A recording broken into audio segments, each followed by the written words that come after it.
So in the second volume of Harry Potter, correct me if I have any of these details wrong, you remember there's that snake, the basilisk? So there's this magic castle, right? You guys have no problem with that. Magic castle, no problem. There's an orphan, he's an orphan, he goes to the magic castle to learn how to be more than normal, right? The muggles, he has a muggle family. We're not too happy with the muggle family. Like, as representatives of normal people, they have some lacks. Now, of course, the reason for that is that, well, that's what teenagers often feel about their parents, right? They feel, Jesus, these couldn't really be my parents. I must have some other parents who are like together. And those are like magical parents, right?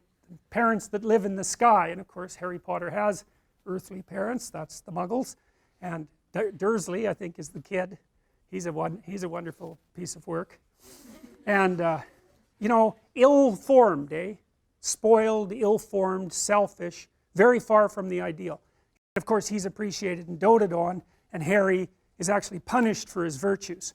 Well, that's a classic story, right? To be punished for your virtues. I mean, if you look at the story, the central story in Christianity, the central story in Christianity is about someone who is precisely punished in the worst possible way for the highest possible virtues. And that's what it makes it an archetypal story, because there isn't anything more unfair than that.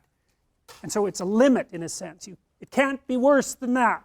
Being punished for being, you know, unworthy, it's like, yeah, well, at least makes sense. But to be punished because you have your act together and you're a good person, that's real punishment.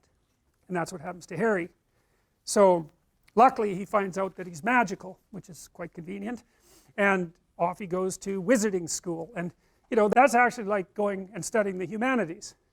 I mean, it was when they still were, you know, because it's through the humanities that you make contact with the magic of your culture, and that makes you more than merely the child of your parents, because you are more than merely the child of your parents. You're the child of nature, and you're the child of culture.